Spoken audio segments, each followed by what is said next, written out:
Chapitre 7 L'année de l'éléphant. À cette époque, le Yémen était sous la domination de l'Abyssinie, et un Abyssin nommé Abraha en était vice-régent. Il fit bâtir une somptueuse cathédrale à Sanaa, avec l'espoir que cette cité prendrait la place de la Mecque comme lieu de pèlerinage le plus fréquenté de toute l'Arabie. Il avait fait venir du marbre enlevé à un palais en ruine de la reine de Saba, et à l'intérieur, il avait fait dresser des croix d'or et d'argent, des chairs d'ivoire et d'ébène.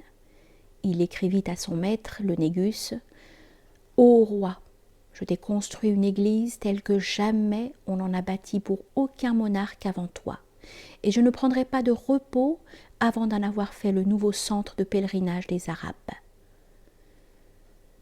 Il ne faisait d'ailleurs aucun secret de son dessein, ce qui suscitait une colère grandissante parmi toutes les tribus du Hijaz et du Najd.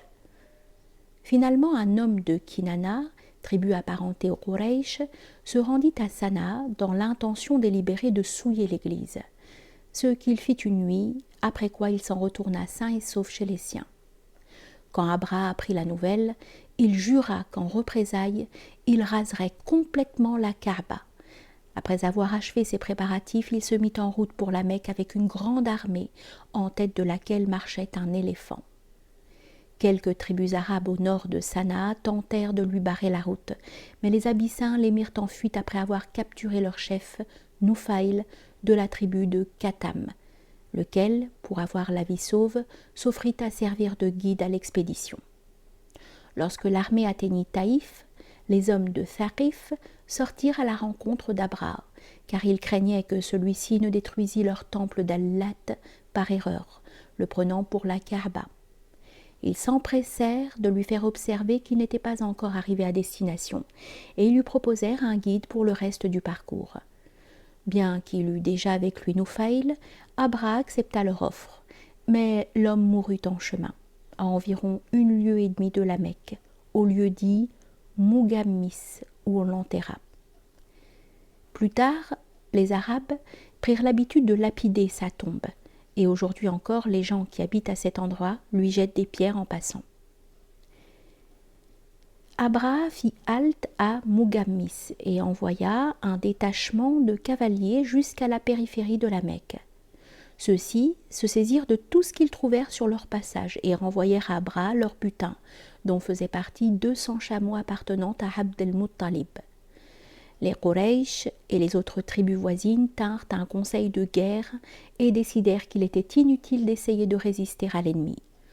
Pendant ce temps, Abraha envoya à la Mecque un émissaire qui devait s'enquérir du chef de la cité, lui dire que l'armée n'était pas venue pour combattre, mais seulement pour détruire le temple et lui faire savoir que s'il voulait éviter toute effusion de sang, il devait se rendre dans le camp abyssin.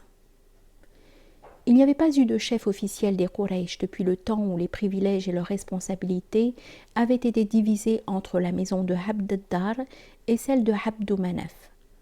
Pourtant, la plupart des gens savaient fort bien lequel des chefs de clan était en fait, sinon en droit, le chef de la Mecque.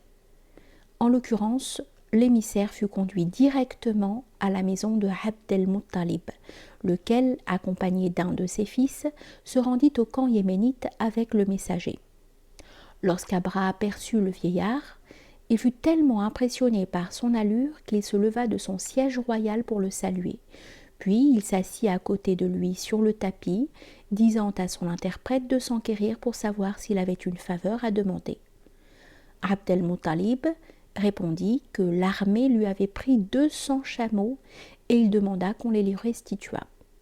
Abraha fut quelque peu surpris de cette requête et il se déclara déçu de voir Abd el-Muttalib se préoccuper davantage de ses chameaux que de sa religion, que lui, Abraha et les siens étaient venus détruire. À quoi Abd el-Muttalib répliqua « Moi je suis le maître des chameaux.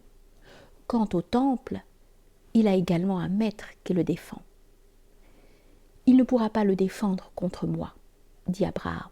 « Nous verrons, » répartit Abd el-Muttalib, « mais donne-moi mes chameaux. » Sur quoi Abraha donna des ordres pour que les chameaux fussent rendus à leur propriétaire. Abd el-Muttalib retourna auprès des Quraysh et leur conseilla de se retirer dans les collines qui entouraient la ville. Puis il se rendit au sanctuaire avec quelques parents et familiers qui, groupés auprès de lui, implorèrent Dieu de les aider contre Abraha et son armée. Lui-même prit entre ses mains l'anneau de métal qui pend au milieu de la porte de la Kaaba et lança cet appel. « Ô Dieu, ton serviteur protège sa propre maison. Toi, protège la tienne. »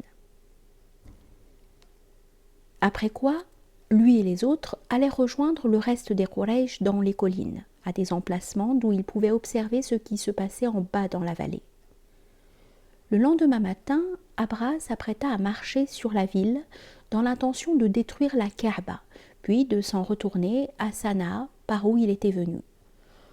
On conduisit l'éléphant, richement carapassonné, en tête de l'armée qui était déjà en ordre de marche.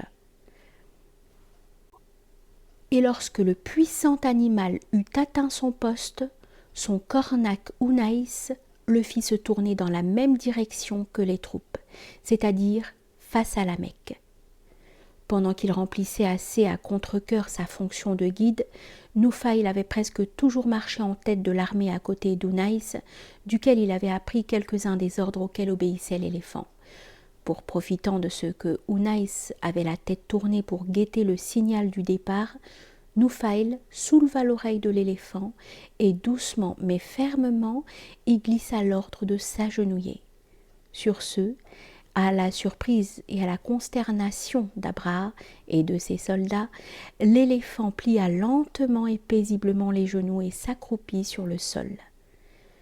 Unaïs lui ordonna de se relever, mais l'ordre de Nufayl avait coïncidé avec un ordre plus puissant que celui d'aucun homme, et l'éléphant ne fit pas signe de se mouvoir. Allant jusqu'à le frapper à la tête avec des barres de fer et à lui enfoncer des crochets dans le ventre. Rien n'y fit, et il demeura immobile comme un roc. Ils essayèrent alors un stratagème.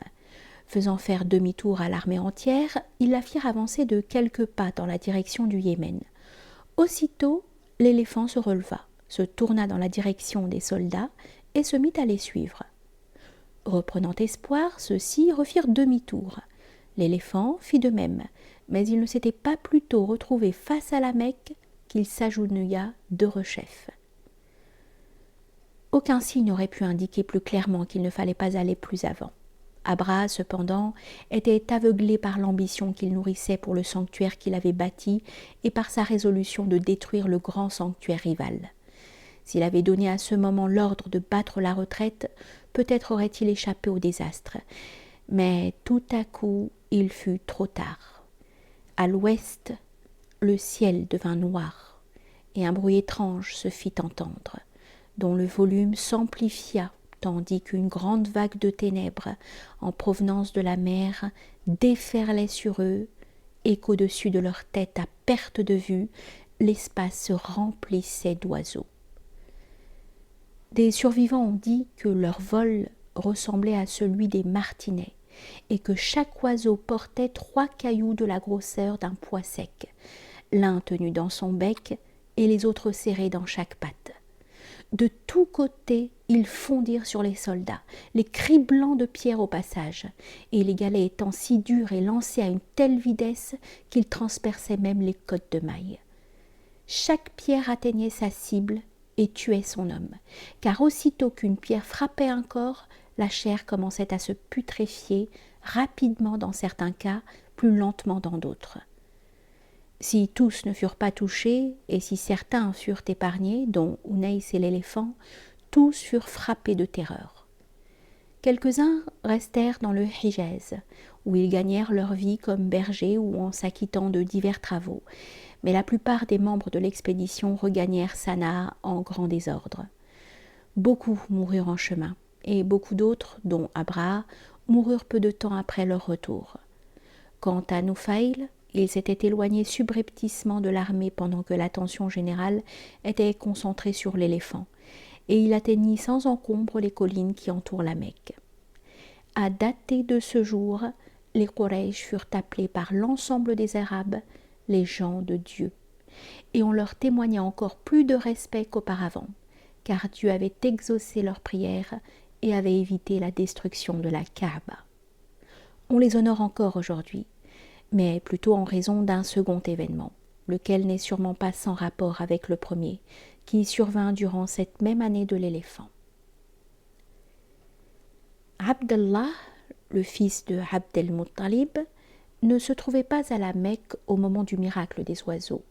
Il était parti faire du négoce en Palestine et en Syrie avec l'une des caravanes, et sur le chemin du retour, il avait fait halte à Yatrib, où l'avait hébergé la famille de sa grand-mère. Là, il était tombé malade, et la caravane avait poursuivi sans lui le voyage jusqu'à la Mecque. Aussitôt qu'il apprit la maladie de son fils, Abd el-Muttalib dépêcha Harith à Yatrib, afin qu'il raccompagne son frère à la maison dès que celui-ci serait suffisamment rétabli pour pouvoir voyager. Cependant, quand Harith arriva chez ses cousins de Yatrib, ils lui rendirent son salut avec des condoléances, et il sut aussitôt que son frère était mort. La peine fut grande à la Mecque au retour de Harith. L'unique consolation d'Amina fut l'enfant que lui laissait son époux décédé et qu'elle portait encore en son sein. Et elle sentit son chagrin s'adoucir à mesure que la date de la délivrance se rapprochait. Elle avait conscience de porter en elle une lumière. Et un jour, celle-ci rayonna devant elle si intensément qu'elle put apercevoir les châteaux de Bousra en Syrie. Et elle entendit une voix qui lui disait « Tu portes en ton sein le Seigneur de ce peuple. Lorsqu'il naîtra, tu diras « Je le place sous la protection de l'unique, contre la perfidie de tout envieux, puis tu lui donneras comme nom Mohammed. » Quelques semaines plus tard, l'enfant vint au monde. C'était, selon la tradition, le 12e jour du mois de Rabi' al-Awwal, c'est-à-dire le 20 août de l'an 570 de l'ère chrétienne. Amina se trouvait dans la maison de son oncle, et elle fit demander à Abd el-Muttalib de venir voir son petit-fils. Il prit l'enfant dans ses bras et le porta au sanctuaire. Il pénétra avec lui dans la maison sacrée et adressa à Dieu une prière d'action de grâce. Puis il ramena l'enfant à sa mère, non sans s'arrêter en cours de route dans sa maison pour le présenter aux siens. Lui-même était sur le point d'avoir un autre fils de Hala, la cousine d'Amina. Pour lors, le plus jeune de ses fils, était Abbas, âgé de 3 ans, qui vint à sa rencontre sur le seuil de la maison. « Voici ton frère, embrasse-le » lui dit Abd el-Muttalib en lui tendant le nouveau-né. Et Abbas l'embrassa.